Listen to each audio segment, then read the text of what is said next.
Fairport. The board has agreed with that. I appreciate the work of Cass Wheeler and her team and Kevin Henson for organizing the details. But without further ado, I would have Kevin Henson sort of give a proper introduction to the Good evening, everybody. For those of you who might not know me, I am the Director of Staff Development here for the Fairport Central School District. It's wonderful being in this position and being able to bring some wonderful talent here, such as Dr. Zhao. He presented this morning to our K-12 staff members, and then this afternoon he did another presentation for our support staff. So this evening we have the privilege here of having him with us for a community presentation as well. Just a little bit of background about Dr. Zhao. He is a distinguished professor of education at the University of Kansas. And in addition to that, he is connected to the Mitchell Institute for Health and Educational Policy for the Victoria University in Australia, as well as the Global Chair of the University of Bath. He has written several books, as well as published several articles along the way. And you will be guaranteed this evening, I know, to follow his journey. You will laugh, for certain. You will be able to hopefully identify with some of your upbringing and some of the things along the way that have happened to you in your educational career. But he will inspire as well and leave you with questions, as well as hopefully feeling good about the future of what Fairport is looking to do as we move along in educating our students in the 21st century. He is passionate about each learner being treated as individuals with their own talents and aptitudes, and providing personalized educational experiences for them, engaging students in creative and entrepreneurial, product-oriented learning experiences, as well as developing global connected learning environments. So without further ado, I would like to at this time give a very warm welcome again to Dr. Yong.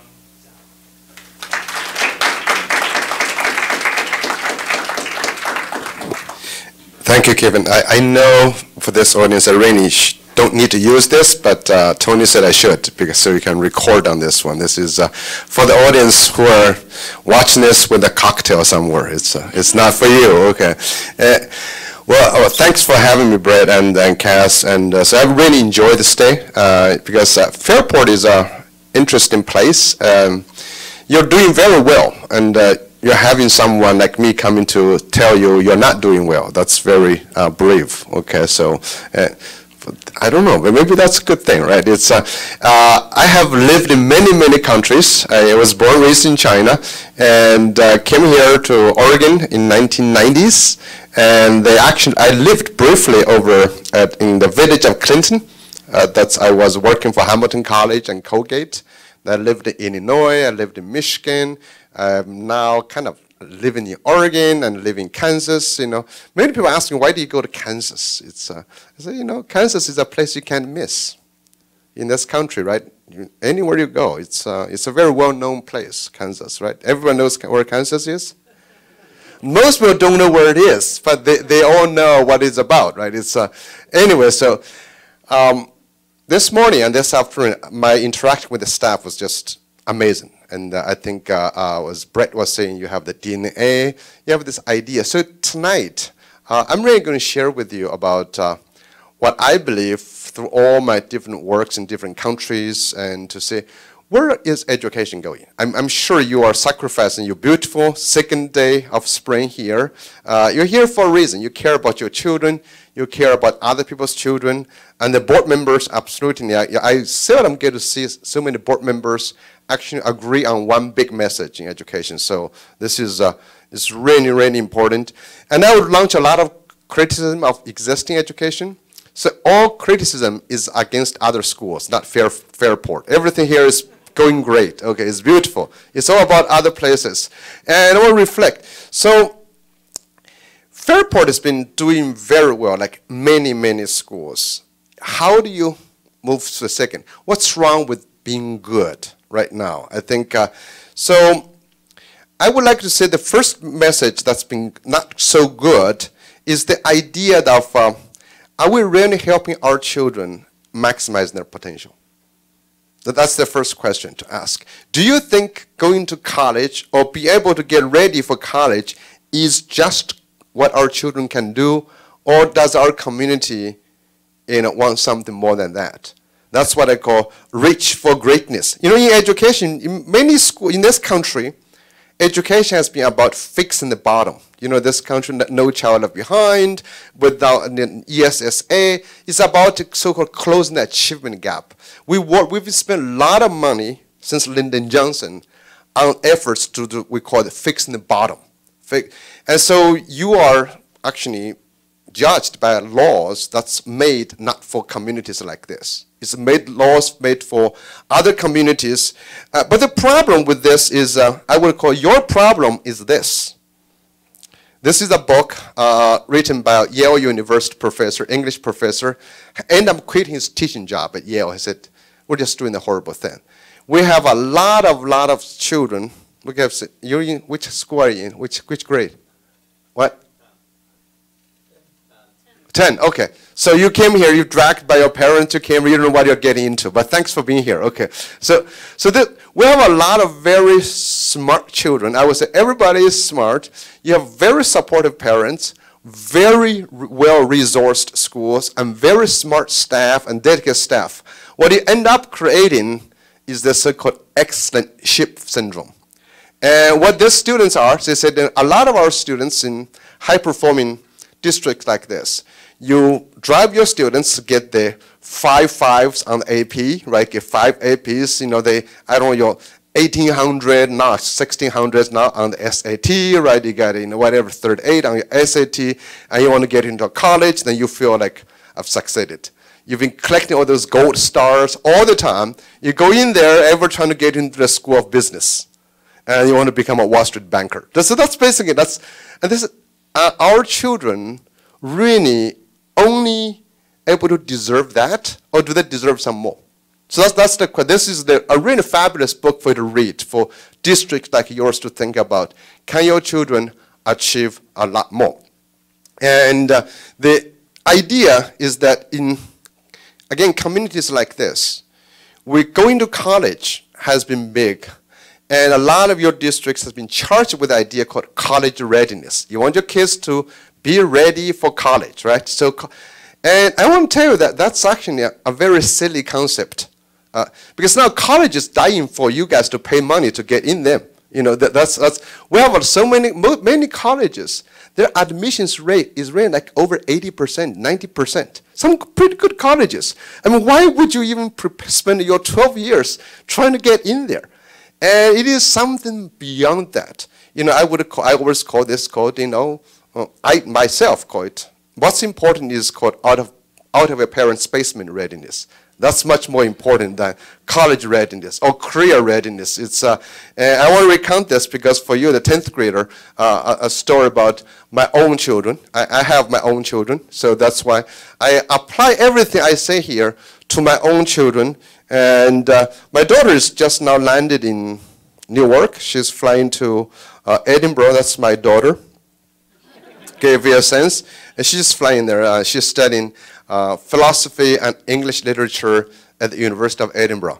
And by the way, going to school in England is cheaper than going to school in the US. So you should think about that. Okay, it's another thing to think about. Okay, so people always ask, what's she going to do with a degree in English and English literature and philosophy? So well, something's going to happen. And we've actually been trying to think about that. So what are you going to do with a liberal arts degree? And because a lot of liberal arts people trying to think they're going to a profession. They treat liberal arts degree as a professional degree. I said, no, you have to be much broader than that. But going back to my other experience, my son is a better example. He's like 27 now. And he was college ready and he got into one of the most expensive universities in the US, which is the University of Chicago. If you can imagine, it's very expensive. And he was ready to go in, but wasn't ready to get any big, fat scholarships. I got to pay for it. It's a very expensive college. And it's like I think at that time, I feel like every year I was driving a Lexus into Lake Michigan. And just that's it. That's how much it costs. So he was very ready. And speaking of what would you study, he was going to study economics. I mean, University of Chicago perhaps is the best place if you want to study economics. They have the largest collection of Nobel laureates in economics. But after 2 years of studying that, he decided not to do it. He just came back to talk to me to say, Dad, I'm not going to do economics anymore. And there's, again, there reason why he said there are too many Chinese people in economics. That was not a good reason, really. But he said, really, the reason is that he was not good. His math was not as good as other Chinese people's math. And he didn't feel like he was doing right. He didn't like it so much. So he said he wants to change. He wants to do something different. And what's that something different? He said he wants to study art history. If you know any Chinese or Asian people, that's something people don't, kind of support a lot. The Asian parents thinking, he was going to be a banker, now he's going to do art history.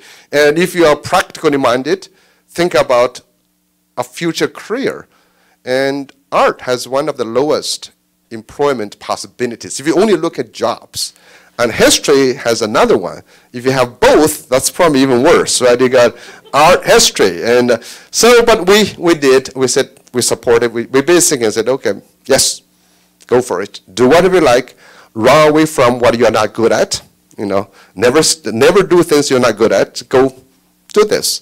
But I said, as long as you can, stay out of my basement upon graduation.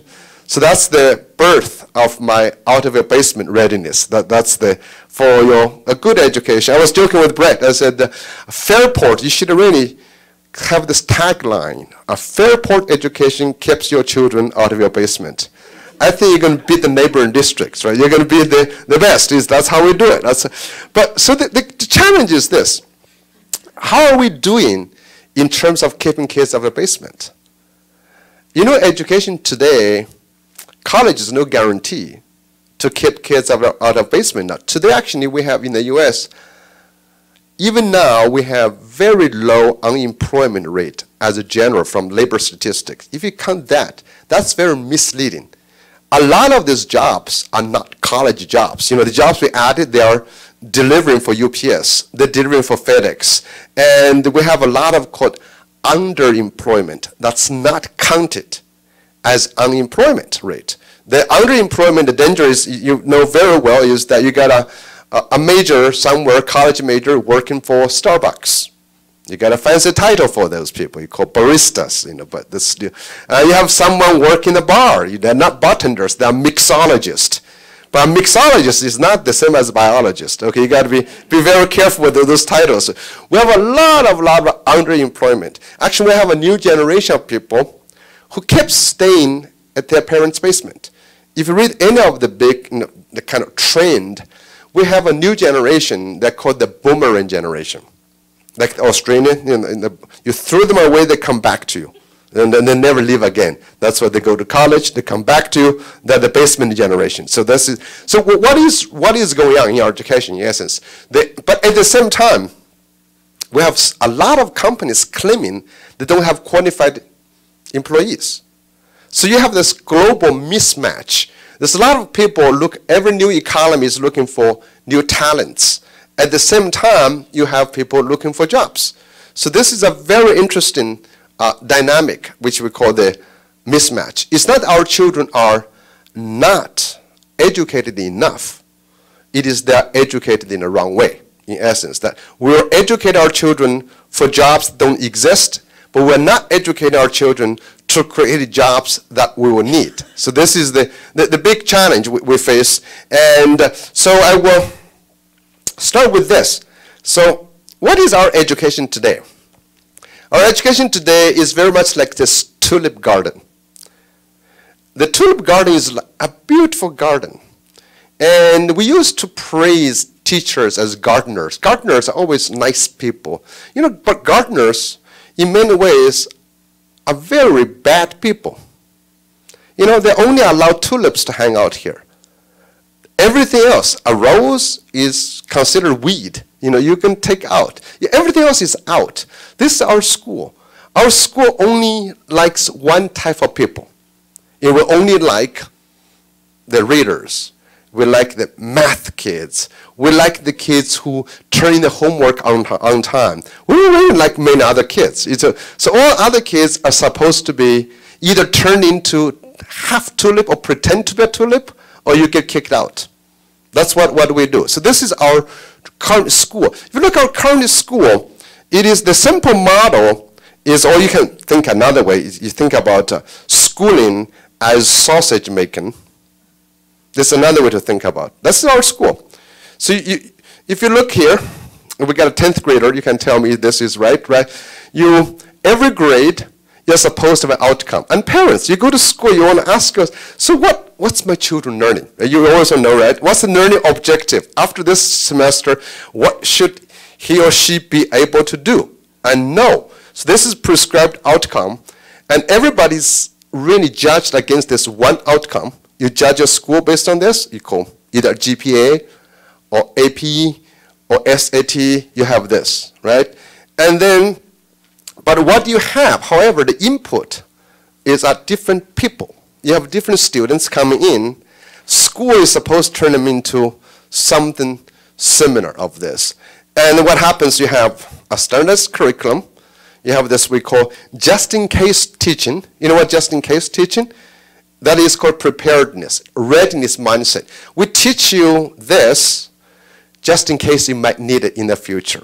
So that's how we debate. Algebra 2. What does everyone need algebra 2? We need a calculus. I've been arguing with a lot of mathematicians.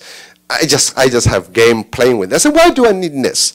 Well, they say you need to learn this just in case you might want to buy a house in the future.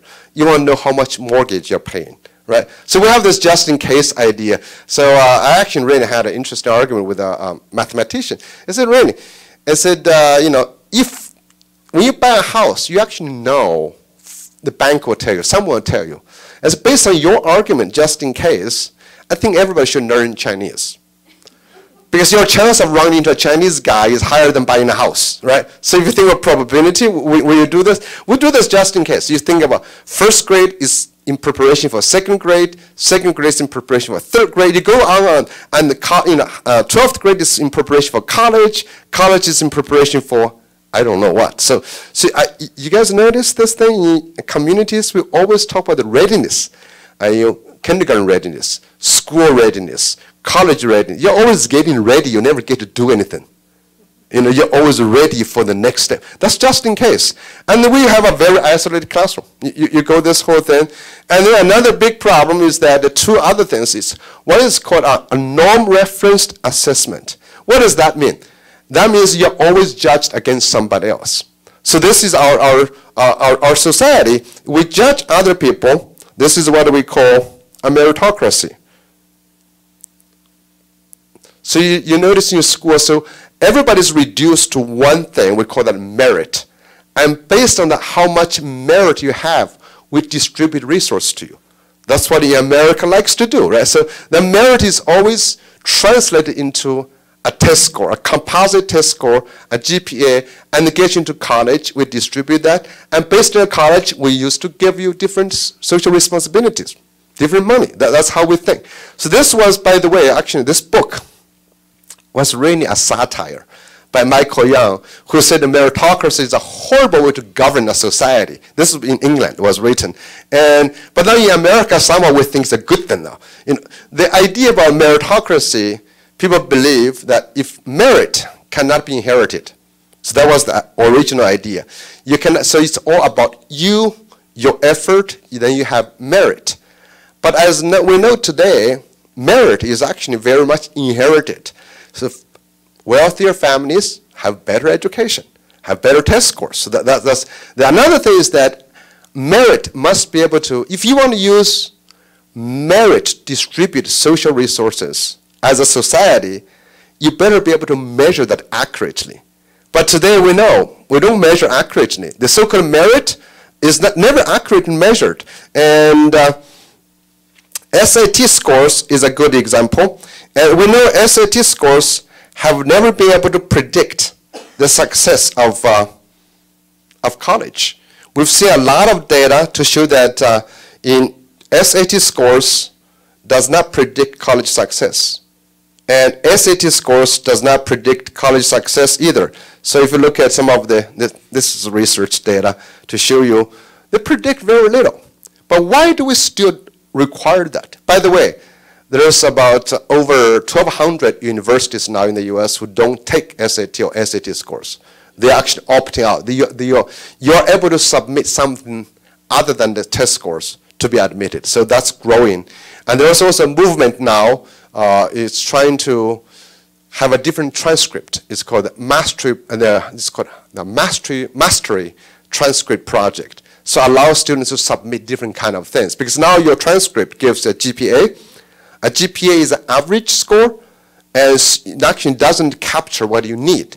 For example, let's take a GPA, again, 10th grader, or you may have a brother or sister, let's think of that idea, or maybe you know somebody. So suppose you're really good in math. So you always get 100, but you're horrible in English. I'm sorry, I'm just giving the example. So if you average to, your English is 0, your math is 100, what do you get? You get 50. But you get another person who is 100 in English, 0 in math. You can average that, you get 50. But you are two different people. But now we're making you the same. That's the problem with this. So with this, we will try to have the same outcome. We distribute things using merit. This is the process that's happening. So this kind of model really came from a very old society. That's how we do it. In a society, we look at jobs. All education is called preparation. We want to say what kind of jobs are there. Then we have people go to summarize, to extrapolate what kind of skills and knowledge they need. So we do this. We say, okay, everybody needs this. So this is like right now, you guys read a lot of self-help books. You remember those books? So they find successful people. Bill Gates does this. Steve Jobs does this. Therefore, there are 5 ways to become the best businessman. You read those things, again, springtime, I traveled airport. I saw all those kind of magazines. 5 ways to be the sexiest man on the beaches, stuff like that. So they always try to have 5 things, 4 things. You guys know 5 things, 3 things, 4 things you need to know. And then they want these 4 things to be imposed on everybody. So that's our traditional things. If you discover something, we do it. Like now, today in schools, Brett, we're talking about 21st century skills. Suddenly the 4 C's become important. The 4 C's called critical thinking, communication, collaboration, and creativity. And we believe that's important. But is it really that important? If you ask a question, and let me just put this out here. If you think about the 4 C's. So what if you are extremely kind of critical and you collaborate, but you have no creativity? Would that work?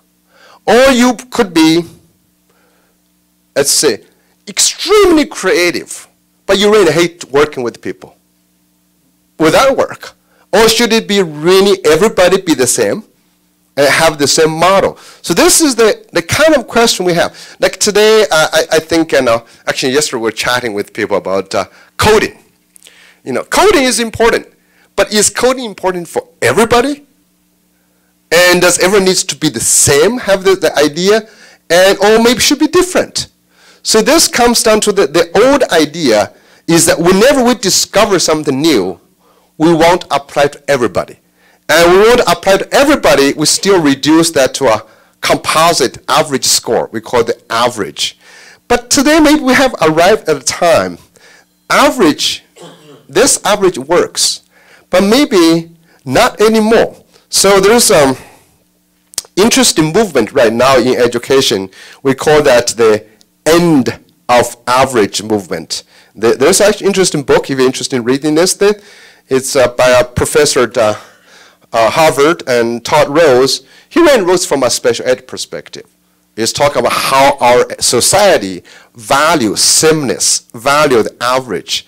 But now today he argues that it's the uniqueness that makes you different. So in the future, jobs, if you think about the jobs right now, what are the jobs looking for?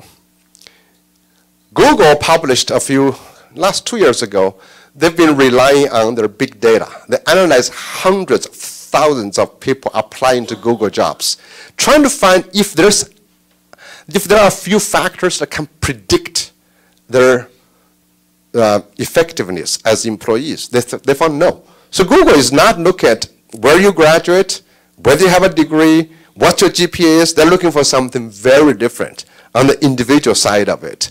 And I think Ernst Young, a lot of them are looking for very different things now. So the different things, where do they come from? This ultimately comes down to the individual differences we have. And so when we showed this is a model of trying to reduce the individual differences, because we have children like this. They're very different, but we want to turn these children into similar people. This is what we're doing. So our traditional education, whatever you're trying to do, when you have a curriculum, you want everybody to go the same way, you're in essence turning everything into a sausage. You know, you have sticks. You have different kinds of sticks, but we don't like sticks. We just grind them into sausage. That's what we want to. We want to produce, turn our children into mechanical devices. So if you look at these jobs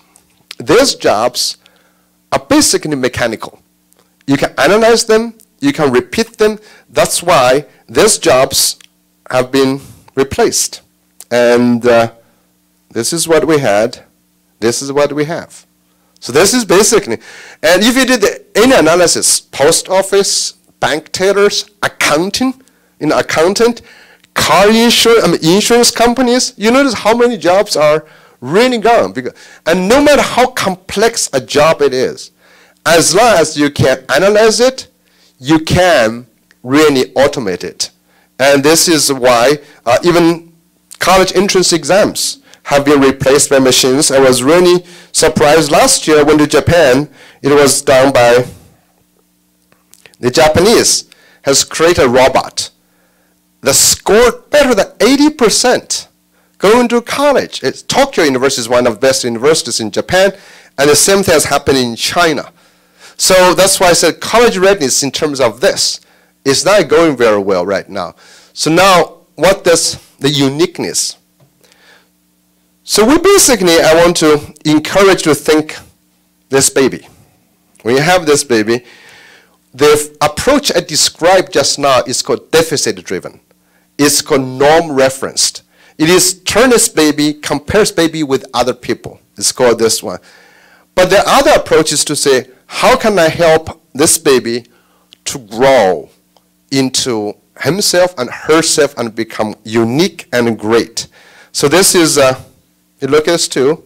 So if you're good at English, be great at English. And if you're good at math, be great at that. Our school, our children don't do that. And now we need to change that. Now I want to give you a very quick background to think about. Where does the uniqueness come from? How can you be unique and great? And it comes really from two sources. Another very good book to read. It's an old book. It's, you know, in education we've been debating about, are you born to be an entrepreneur, or are you kind of made? Are you born versus made, nature versus nurture? The answer is very easy. It's nature via nurture. That means you're born with something. If you are not born with that, you can still learn, but you are not going to be great. The same thing, like I said, you cannot turn an oak tree into a palm tree. Yeah, okay, so we are born with something different, but nurture, your experience matters a great deal. So let's take a look at some of the new research we know. First of course, you know, genetically, we are born with different physical attributes. Some people are just born to be taller, potential to be taller, some shorter. So this is actually a good example to use to illustrate the idea about nature via nurture. For example, if you are born with a genetic capacity to be 5'8", but if you did not have enough food, that's nurture, you're not going to become 5'8". Okay, so that's called malnourished baby, don't get that tall. But if you are in your genetic code limits it to be like 5'3", no matter how much you eat, you're not going to become 5'8". You might become 5'8" wide, but not never that tall. That's not never going to get that far. So that's called controlling what you have, you don't have. And then, so the first kind of set of difference, natural difference, arise in the cognitive domain. What are you good at? What are you able to do? One of the theories came from Howard Gardner, a Harvard psychologist. In 1983, he proposed something called multiple intelligences. Before that, we only think, when people are smart, we call it IQ.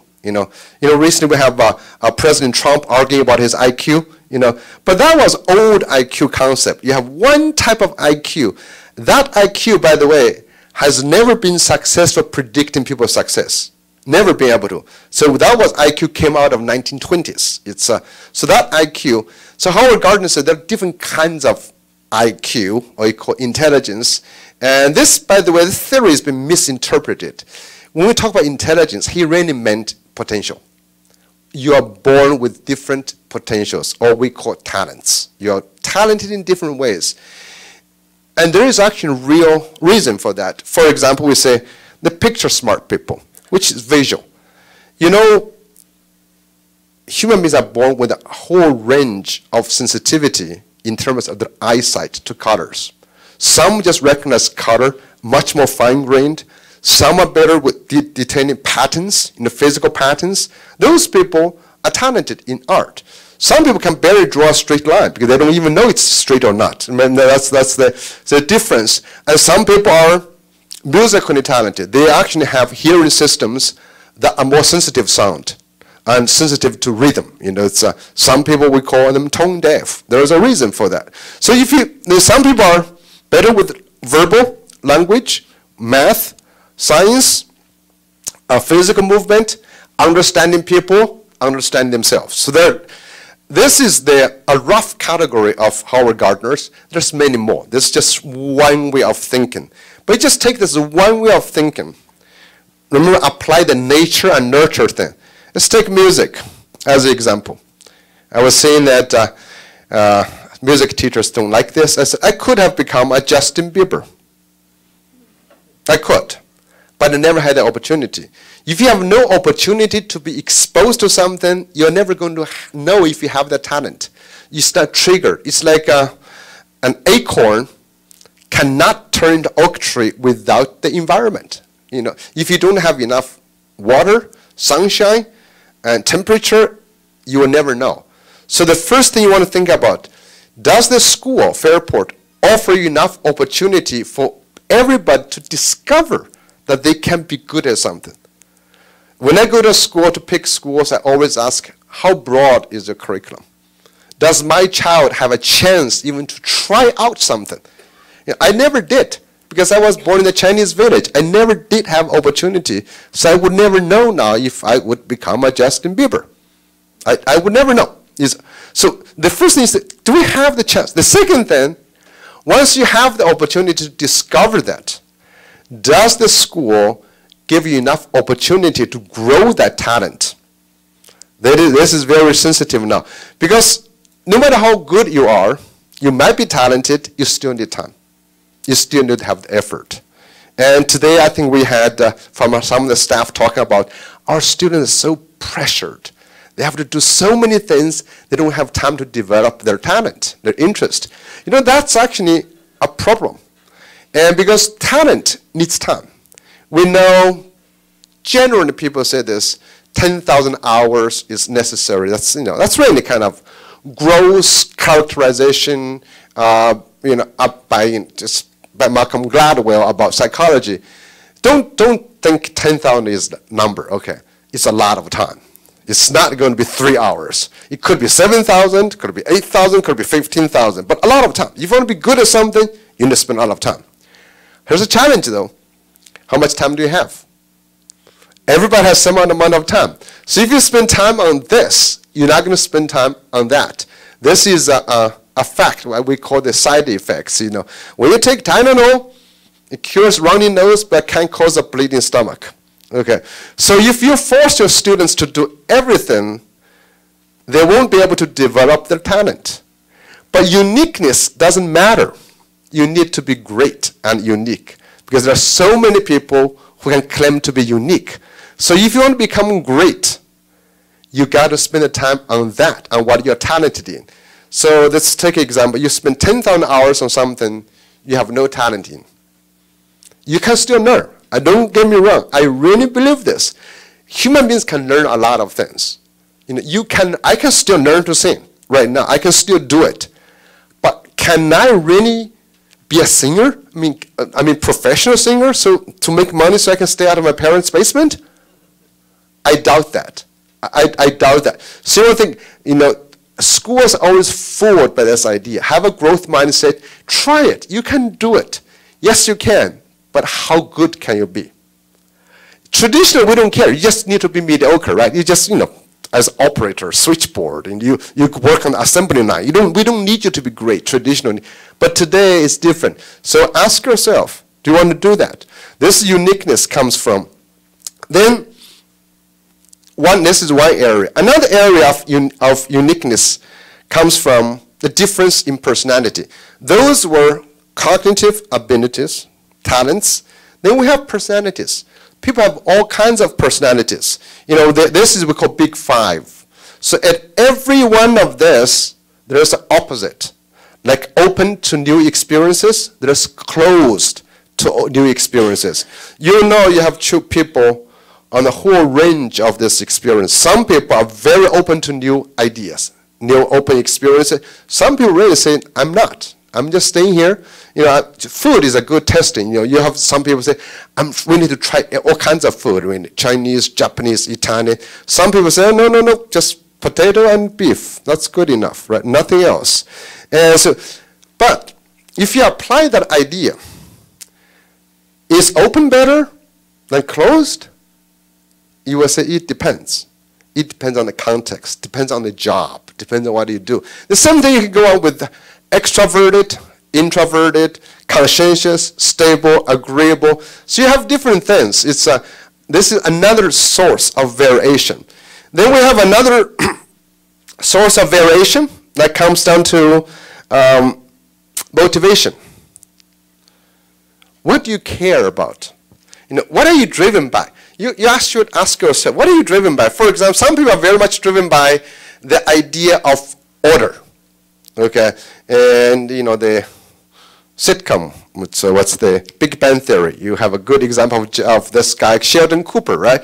He is really into ordering things. Or you get sometimes Christmas dinner, you get a mother-in-law comes in to tell you should, put this exactly the same way as you do. So you have those people, but some people don't care less. They don't care. And you have people who are very curious. They want to know everything. But some people who don't want to know anything. They just don't want to know. So this is the opposite of ideas. Curiosity is a good thing. So you want to apply. If you're born naturally curious, that's good for some jobs, like a scientist or paparazzi. You can do those kind of things, and you can also be very much into physical activity. Vengeance is another one. We said there's some people born really they never want to lose. Those are the people who, if you pass them on the road, they're going to pass back. Or they're going to somehow do something to you, right? But you think, is vengeance good or bad? Depends on the job, right? If it's you are, let's say, a Uber driver, probably it's a bad idea, get in a car accident. But it's really good if you are playing on a football game, a team, right? We need you to have that drive to do this thing. So I just laid out to you what makes us different. And a lot of these differences were suppressed in our schools traditionally like this. We traditionally, in our schools, we are really focusing on this too. So that's about less than 20% of the people who are born with. So in this model, you create a lot of losers. You have only maybe one or two valedictorians. You get the perfect kids, you go there. So you manufacture a lot of losers, a couple of winners in the whole game. And that's not going to work in the long run. So how do you think about everybody become great and unique? And that is the idea called a jagged profile of success. This is a jagged profile. So when you are short in arms, you could have a bigger stomach. So under every weakness, there hides some kind of strength in every child. Every child is strong in some area. So like my son, I told you example. He was not good at math, but he is really a good art historian. He finished the University of Chicago, stayed out in the basement, worked at the arts club in Chicago, got a full scholarship to do a PhD at Stanford right now. And he's really enjoying that whole thing. So that's what he is thriving on. So under this jagged profile, ask yourself, ask your school, do they recognize the longer arms, the broader shoulders in your child? So does a teacher recognize you're good at something? But the problem is that in traditional societies, when we had a society that were driven by jobs like this, the problem is that not many talents were useful.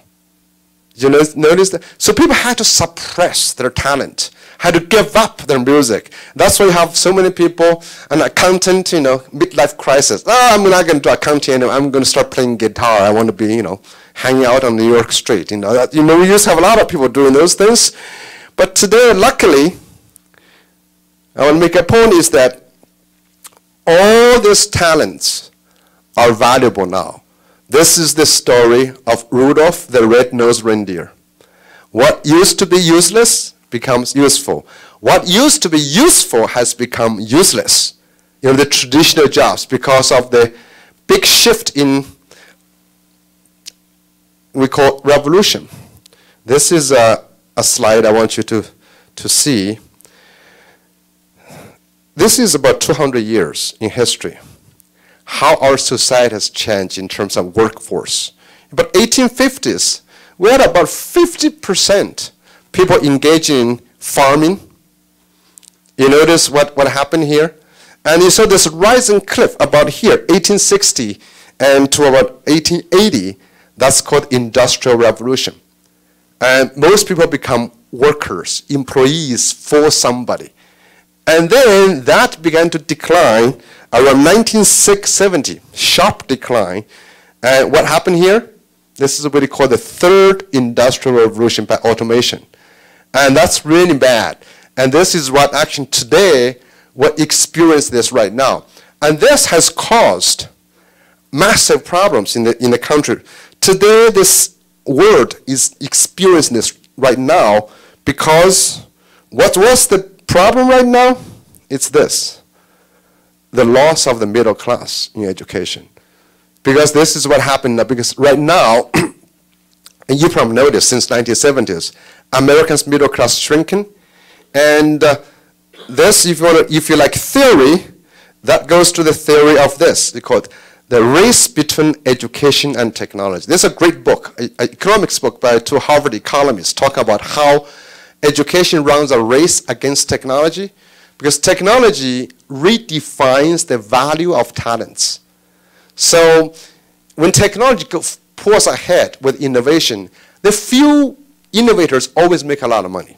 The rich people. Think about Kodak, they made a lot of money. And then only until the technology spread to everybody, the prosperity gets shared. Otherwise, we lose. They always, when technology pulls ahead, there's social disruption because of a shrinking middle class. The prosperity is not shared. 100 years ago, first, second industrial revolution caused 2 world wars. That's really a big problem. And whenever that happens, xenophobia rises, racism, we hate others. So that's what's happening right now. You know, not only America, every place. China, Asia, Europe, we are living a very volatile time. I actually blame this on education, because education has not caught up.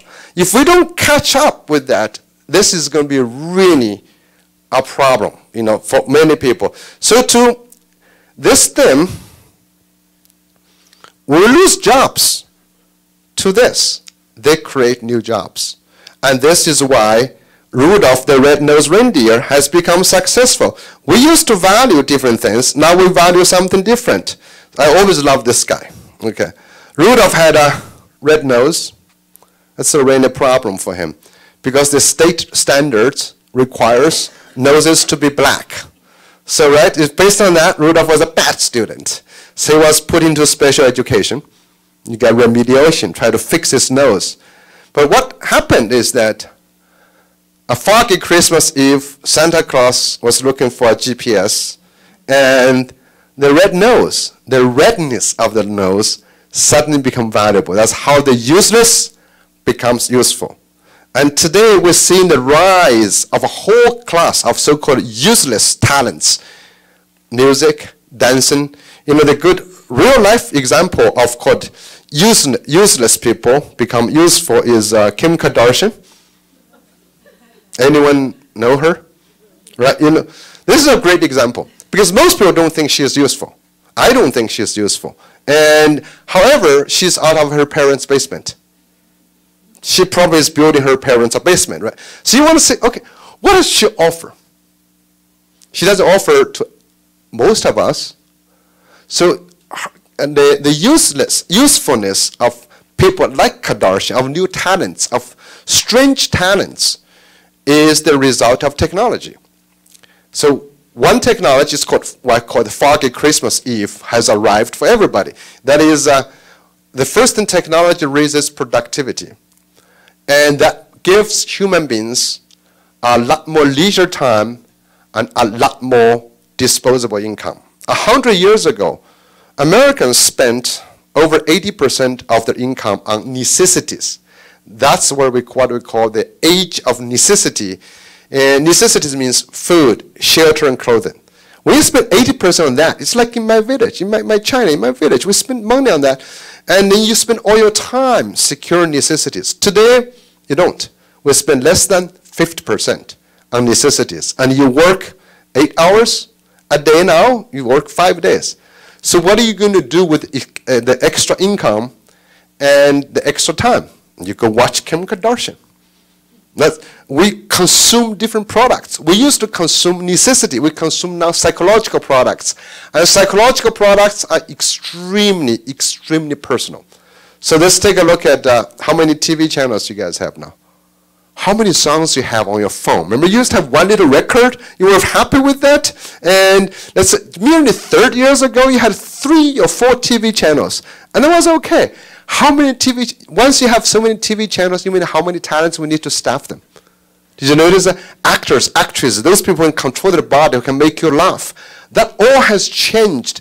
So this is what, in a new age, the age of necessity, moving to an age of abundance, the first product we need is called choice.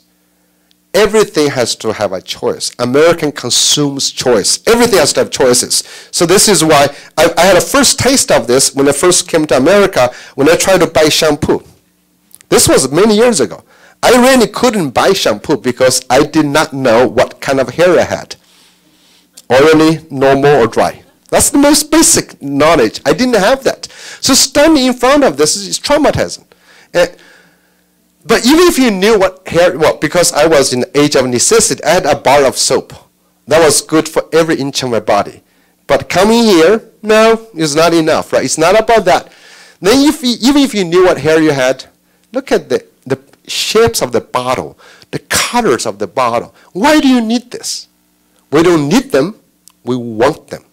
And the wants becomes needs. So everything has changed. I mean, look at all the product. When you have a phone, my phone is not enough. You got a phone cover. I mean, I have the most boring cover, right? You've seen other covers. Have you seen these things? This is like shifting a lot.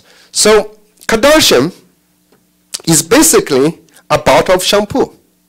She represents a choice for others. So, question, can our children create choice? No matter what. No matter in what area, can you create a unique choice? So that's called entrepreneur thinking. Not look for a job, but creating a solution to other people's problems. Creating value for others. Are we able to do that? Or we still have the mindset, we're educating people for existing jobs. When no job actually truly exists. And you have to, are you able to create jobs? Not job seekers, but job creators.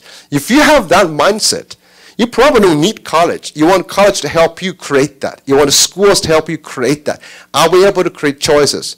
Second thing Kardashian represents is something called globalization. It's also technology. Kardashian is, at the best, a niche talent, which means very few people out of a group will like her. Maybe 1%? I don't think 1%. I think maybe 1 out of 10,000 people would like her. That's small. So if she lived in Rochester area without modern technology, she lives in Fairport, she cannot make a living. Do you notice that? Because not enough people. But now with technology, television, YouTube, Vimeo, jet flight, CDs, all those things makes her, she can reach 1 million, 1 billion people. And 1 out of 10,000 out of 1 billion is a lot of people. So no matter how far away you are from other places, no matter how strange you are, there's always someone stranger than you on the internet. Always. Always. You can always bet on that. That means no matter what you create, if you really have talent, somebody is going to find you. Do you notice that? That's very strange. I mean, YouTube has created so many stars. You notice that? Because they have something unique, strange. But if you want to copy that person, you're never going to succeed. So this is about, so Kardashian is Kardashian, you cannot be a Kardashian second. So the message from Rudolph and Kardashian is this, is that if Kim Kardashian is useful, anyone can be useful. Because of this, but you have to do that. Global competency and uniqueness and great. So those are the things that you got to remember is, so our schools help our children to become great. So here's an example about being great. In order to be great, you got to do different things. First of all, you need to give up. You need to give up. You need to really early on recognize what you cannot do. So our schools should really encourage people to explore, to discover what they're not good at as soon as possible, to give up.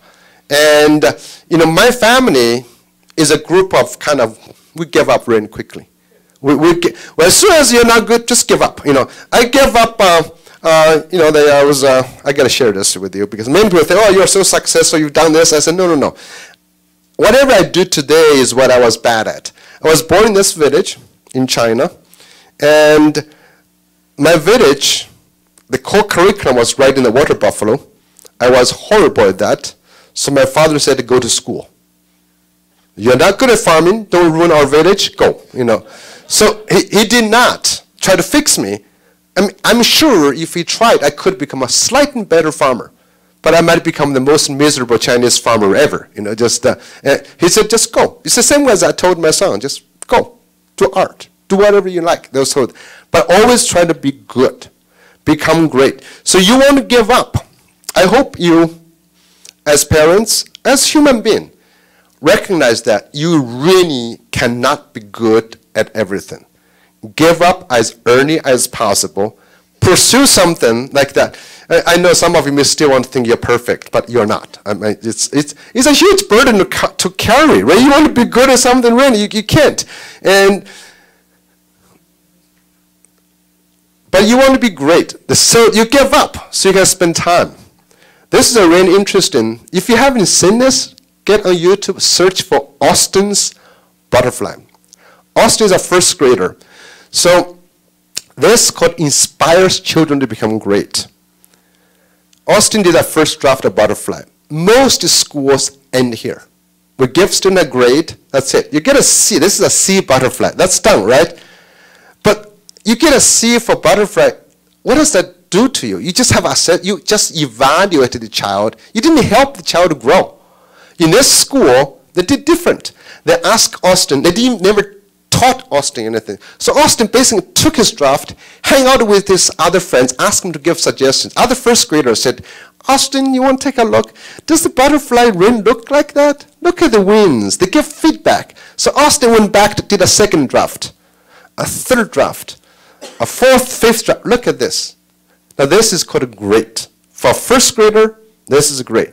This is something you should be proud of you should be able to hang this on your refrigerator, not that one. If you visit friends, how many butterflies you see that on people's refrigerator? That's not great. You should ditch that. That's no good. But how do you help people become great? We have a lot of children who have great ideas. Remember, they start with something, but never given the time and opportunity to revise, to improve. And this is what we need to strive. Time.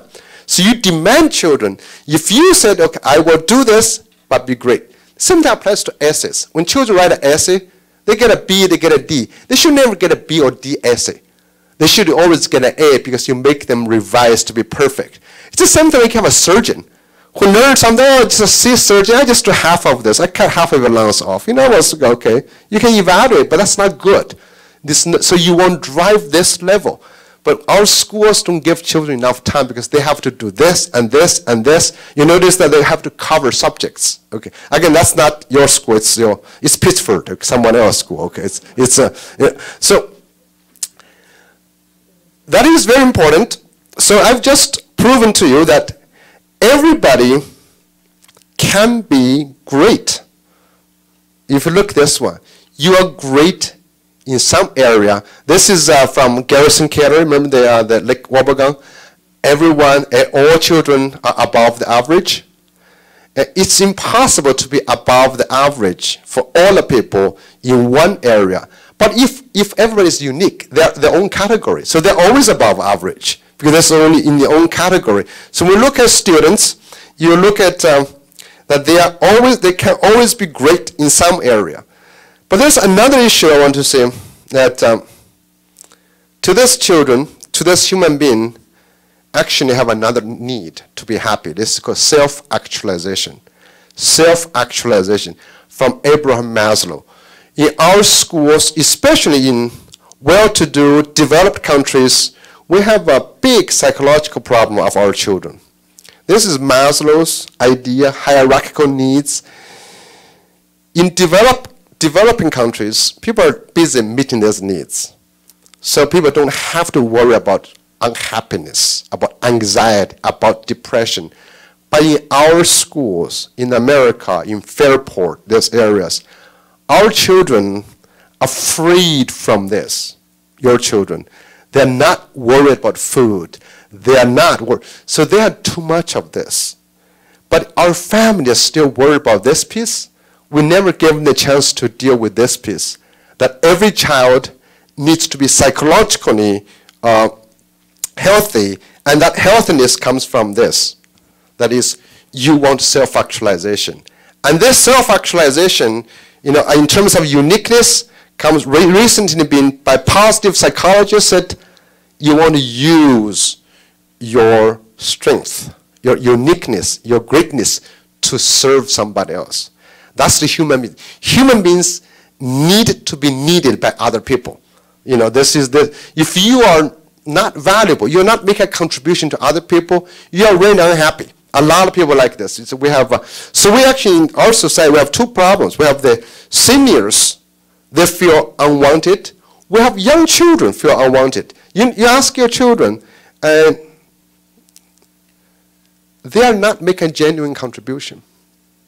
And actually in our schools, I would say teachers and students are engaged in a mutually torturing relationship. Teachers give homework, kids hate them because it's not meaningful. Kids do the homework, give back to teachers, teachers have to read all the stupid homework, they all do all those things. And are they creating any value? Genuine value? No, there's no genuine value. You guys notice no genuine. For 12 years, there's no genuine value other than trying to prove you have done this work. But who cares, really? If you didn't turn in your homework tomorrow, someone going to die? Probably not, right? Someone will be happy, it's something like that. So how do we get our children learn to create value? Yes, you are great, you're good, you're unique, but who cares? Finding out who cares, creating something that people care, that's called entrepreneurial thinking.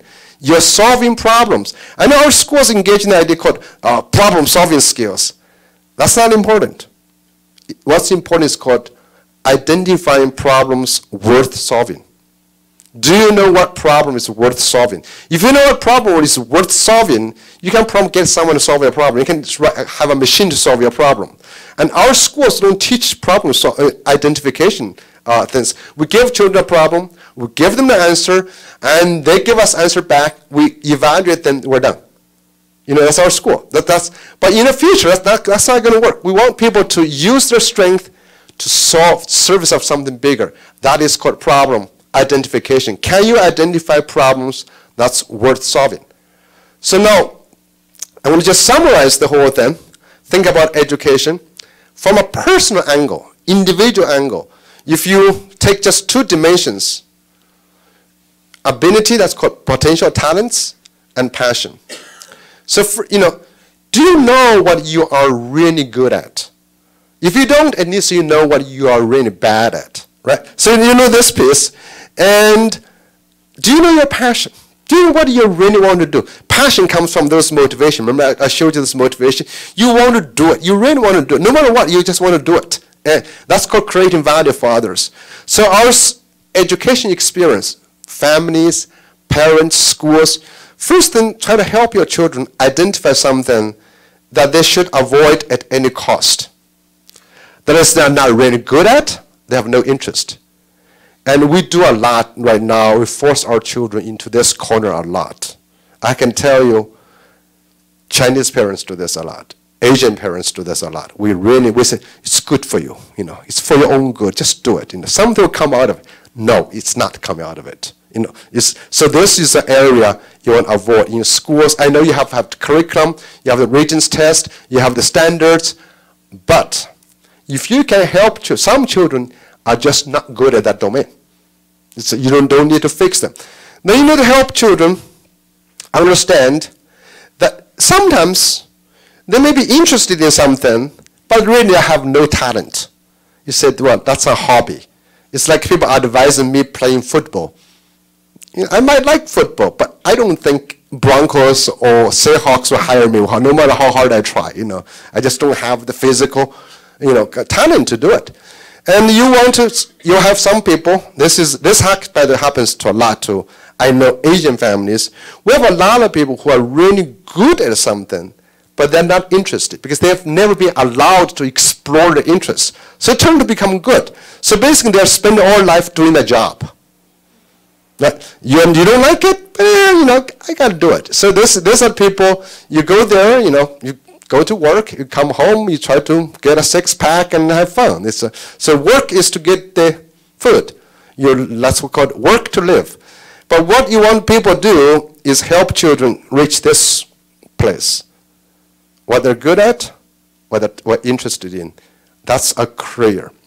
And now, so how do you really get this whole idea back to our children? It's in essence, this is individually. So for a school, I like people to move from a garden to a nature reserve. So imagine your school, as a school system, can you allow every species to flourish? And of course, allow this meaning a couple of things. First of all, you would believe every one of the species is important for the ecosystem, which is true. If you study any of the economy, a tolerant, diverse society has much stronger economy than an intolerant society, because it's like ecosystems. Biodiversity is key. In the economy, it's the same way. I mean, look at Rochester. Look at Buffalo. Look at actually in America. The Rust Belt went, especially Michigan, because it was not diverse. They had one type of industry. When it comes in, it goes, right? You cannot rely on one.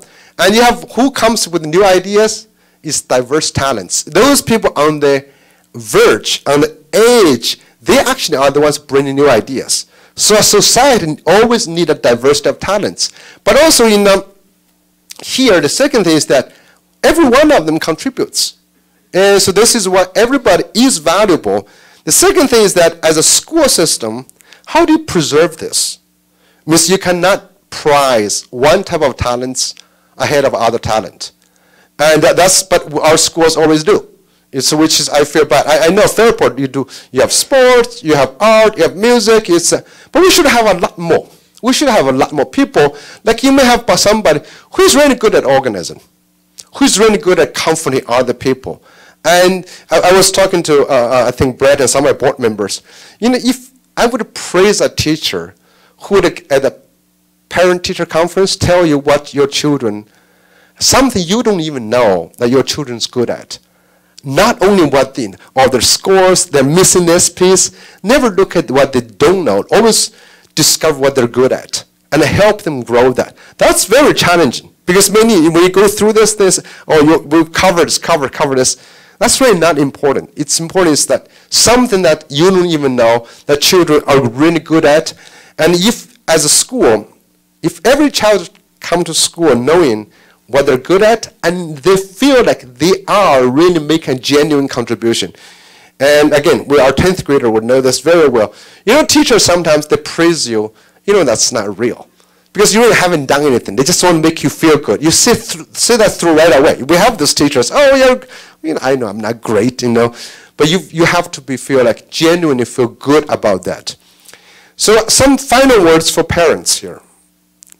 The future is truly unpredictable because it's relying on our 10th grader. What he does is important.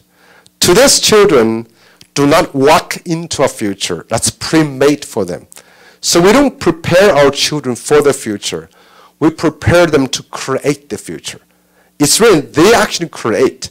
So what happens in the future is really nothing to do with us. It's how they make it. They're going to be citizens. They're going to become parents. They are going to become teachers.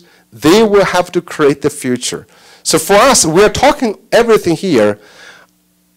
Your selfish interest here is you want to retire in a better life.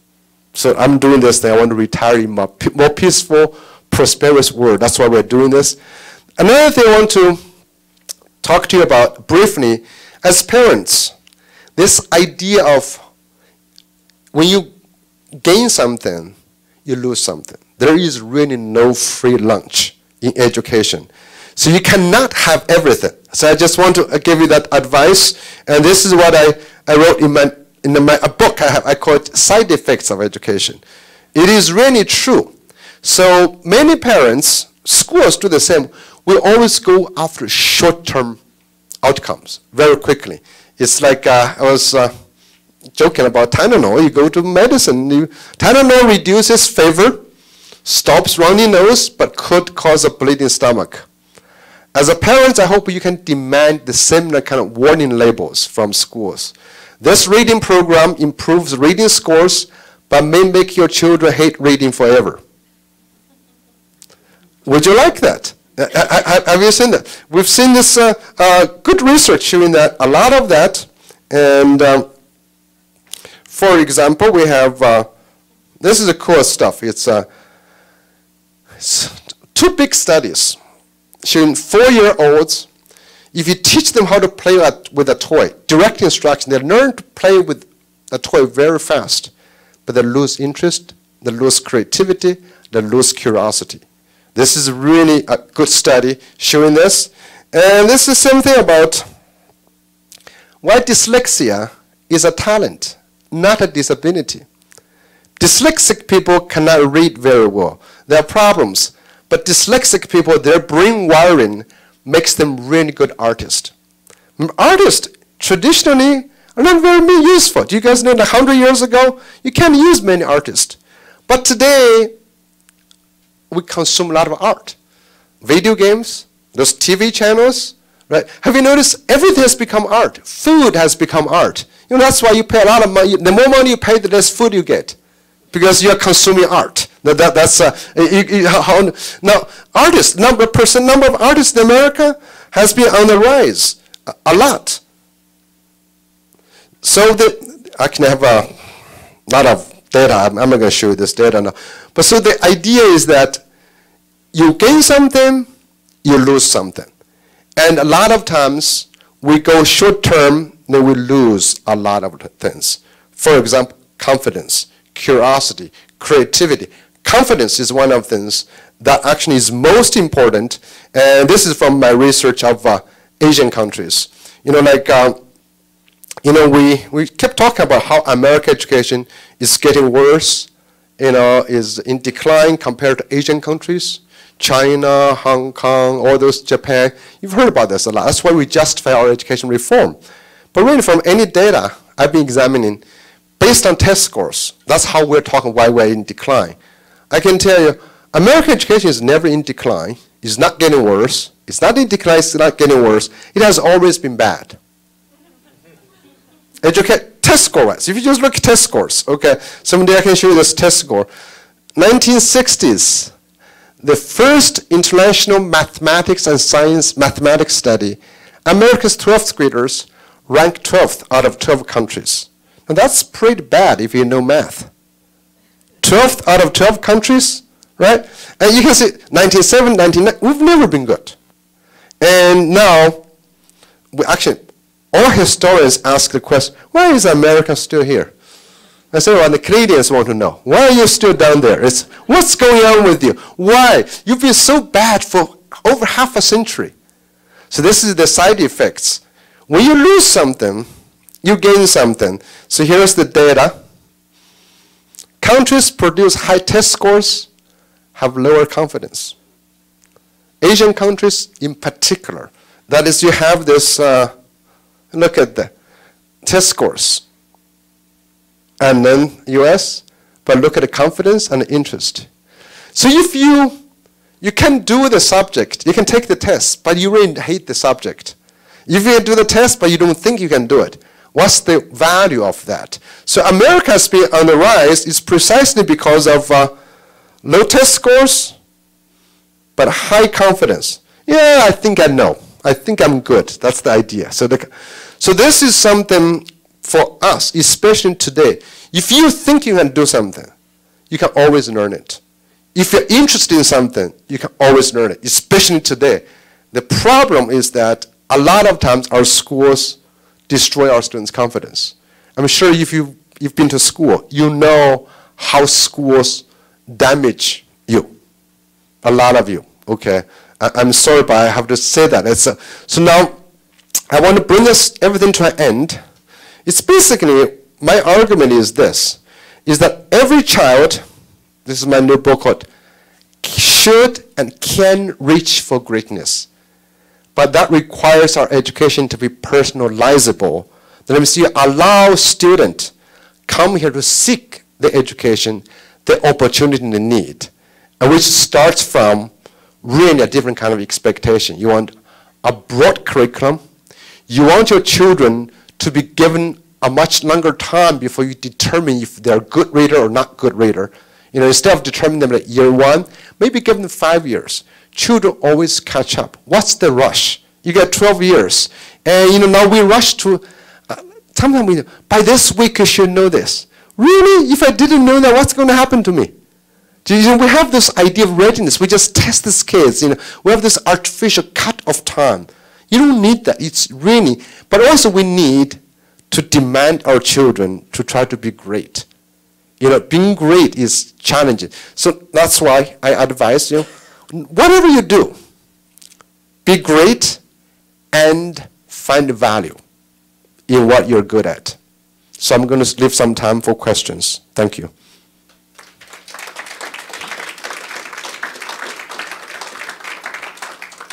I did not give time for questions any other session, but since you're such nice parents and we'll have some questions or whatever you guys like to talk about. Yes, please. What do you think about how we organize classes? It's sort of, I feel there's artificial putting all the kids in the same grade because they're the same age. But as we were saying, there's really no hurry, and they all develop at different stages.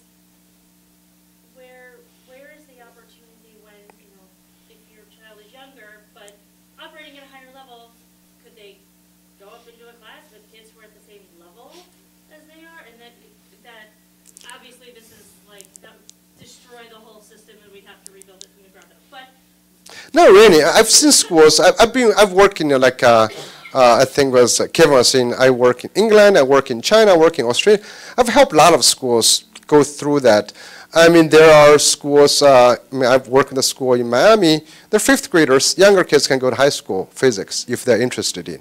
But of course, you have to be. It's interesting discussion. Those high school kids can interview these kids. Are you ready for come in? It's just fascinating. So you can do those things. There are schools already doing like your children may have home school. Home grade might be fifth or third, but his math is really seventh, but his reading might be third.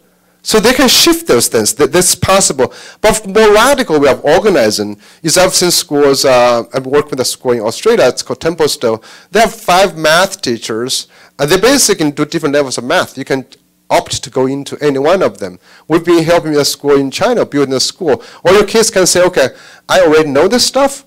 I'm going to opt out. You take a test. Or you have schools kids say, I kind of know it, but I need a little bit of tutoring, so I'm not coming to the class, but I get tutoring. Some kids, I really need you to teach me, so they go there. So children can decide, parents can negotiate on those things. But in more extreme cases, nobody teaches.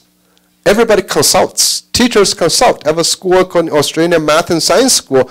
It's a high school, 9th through 12th graders. All kids hang out together, do big projects. They have 3 subjects, math, nanotechnology, and sustainability. They do big projects.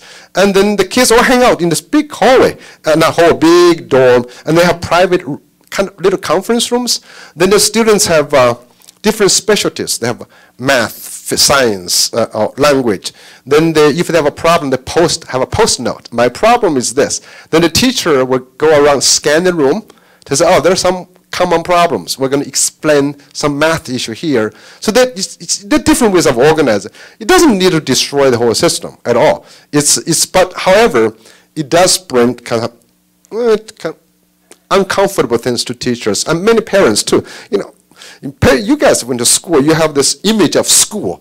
School is supposed to be like this, and there's actually different schools. So it can be done. It has been done in many places.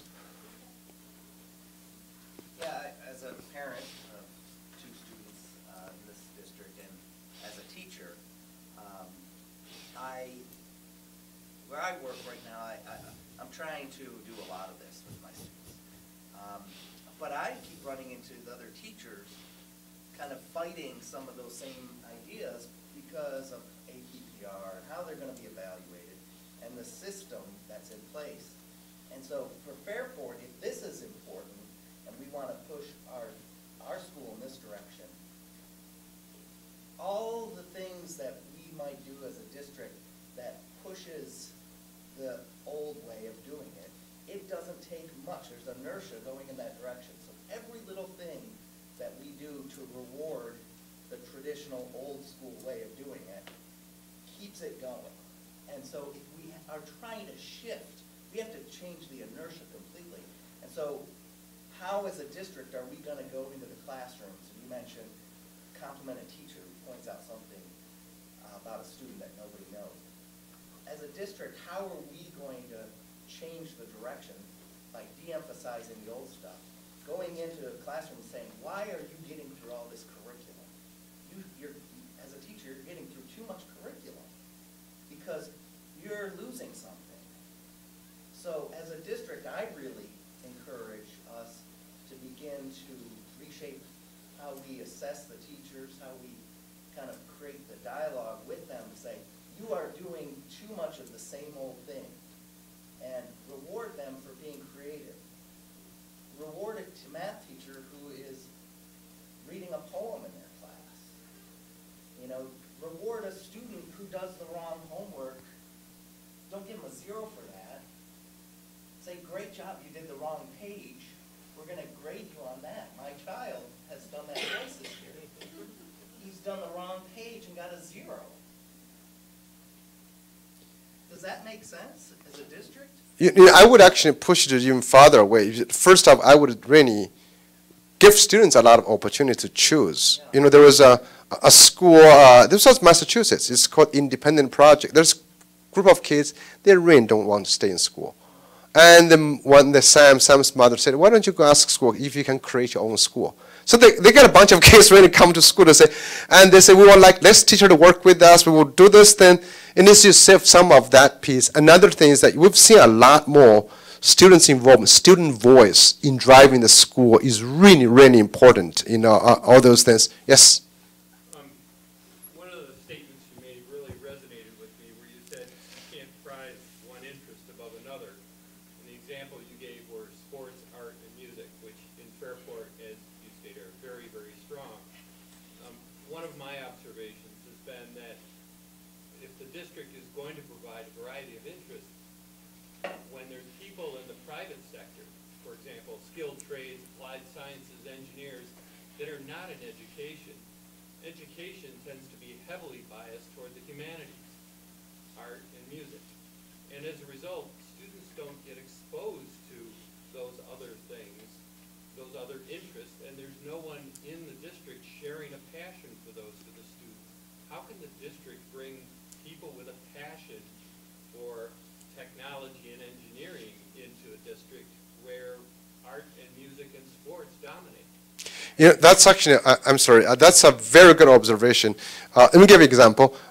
This been done very well in Kansas, and in the Blue Valley District, they created a different high school called CAPS, Center for Professional Studies. So they have medicine, they have engineering, they have all kinds of new things. So, and they aligned with local businesses, so people are exposed to those kind of things. I'm sorry, go ahead. I just wanted to, I couldn't resist saying, I know dyslexia connects to that, and I know University of Kansas has very strong research and whatever. Right, yeah. And I think there's a big opportunity being missed, particularly in, I came here from Vermont and Maine, where a lot was known about dyslexia. When I moved here, I didn't hear much about it. The term really isn't used much in Fairport. But I think kids who are slow to become rapid automatic fluid readers and writers are not fully understood, and there could be just a little bit of extra training that would help people recognize the talents and de-emphasize the feeling, like the feelings of inadequacy that those kids have are very serious. So I know for sure they're very serious, and some of these kids are very well-behaved, sweet kids who look like they're doing okay, but inside they feel horrible about their reading and writing abilities, and their technical kind of talents or abilities are at risk of being. I mean, the nerds are ostracized. Yeah. You know, actually, that's what there's some that I want to emphasize. I want to just follow up with that. Not only the people who feel inadequate, they may be great engineers. You know, our so-called STEM or even makerspace do not produce great engineers. A lot of them are wasted because engineering is a really deep thing. It's a big discipline. We don't drive that. A lot of people, they can just play with, but they're not going that far. So we are actually, like, I've been working with a project called Ed Corps, Education Corporations. They fund schools to do things. So we have a lot of engineers. We had a group of kids in Connecticut. They're trying to build a new way of composting of your food. So they design this thing, put under your kitchen, and it works, but it smells. So they have to re-engineer going through the same butterfly process. But that's really deep. Another thing I want to follow up with that is even our so-called traditionally excellent students, the academic stars, we're not serving them well either, okay? Because once we give them an A, they feel happy. Again, they can do a lot more. No A captures an exceptional talent. When someone is writing poetry, writing a novel, you got to make them really great novels. It's just not good enough just to get an A novel, okay? Nobody buys A novels, no B. People buy exceptional stuff. And no assessment captures exceptionality. So that's our, because all assessment assesses what the assessment wants you to know. That's it. This morning I gave the joke, I said, because assessment is like a scale. If I want to weigh only 150 pounds, that's my goal, I just buy one that's no more than 150 pounds. I'm always below that, so you can never go that high. So that's how we control these things, assessment. But thank you. I would really try to encourage to think about how do you bring more opportunities, but especially using students to do this. Yes, please. So at what age do you determine you've given a broad level of interest and then you start to help them go down a certain path? If you look at the German schools, they send their kids down a vocation path, as I'm sure you know. So is 5th grade, is it 4th, is it 8th grade? At what level you give them the interest, here's the topics, start to make a decision and help them in that direction? No, I would actually always keep an open path. I would allow students to make mistakes. America's school system is honestly much better. American economy hasn't died also we're preserving a lot of different talents. We don't waste them because a lot of people make mistakes. American economy also have a second chance. Asian countries, even German systems, they filter kids too early and they don't get to come back. So I would always keep that so you can try different things. A lot of great talents, great engineers. I remember this guy who runs the Mars Curiosity lander. He's a bum around. He's a musician. He just said, no, I can't do that. I'm not a good become a rock star. He came back, just become a great engineer. Yes?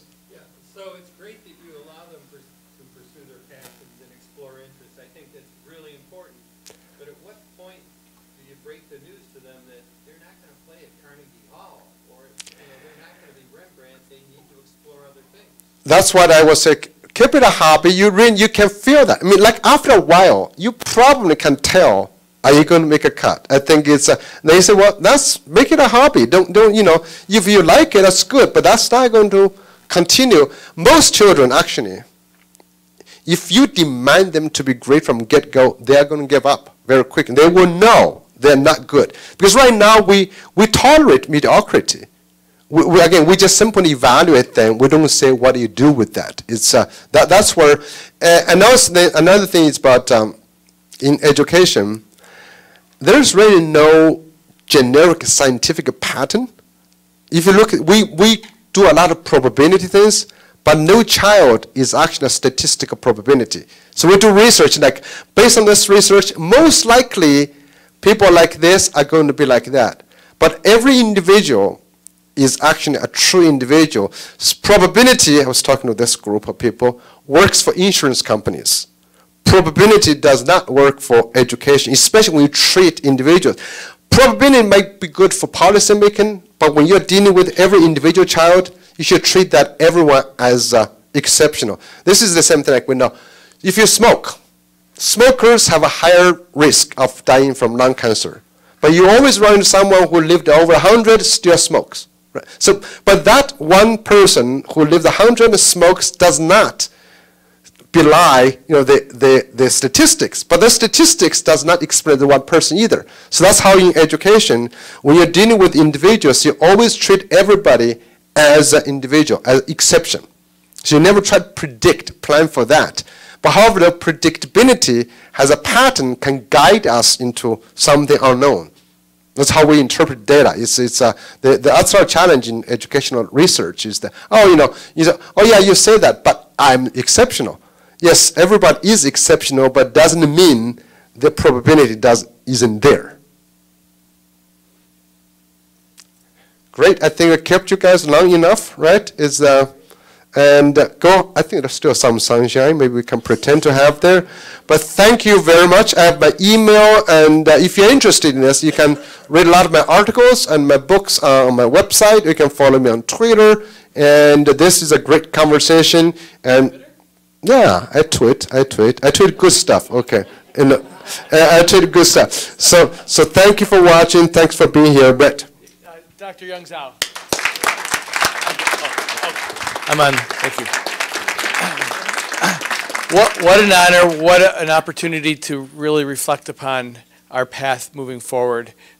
As I said in the beginning, our DNA allows us to have conversations like this, but also not only have conversations, what are some actionable things that we can do as we move forward, and especially as we develop our ideas for our next iteration of our Fairport schools and educational programming. What are the big questions we need to keep asking ourselves so we can meet students where they are, so we can make sure that we know our students. That was one of the big pieces that came out of my opportunities to interact with young Zhao, is know thy student. And I think that's something we talk about, and that's something that we can always continue to grow and reflect on as we build capacity throughout our organization and we continue to have forums.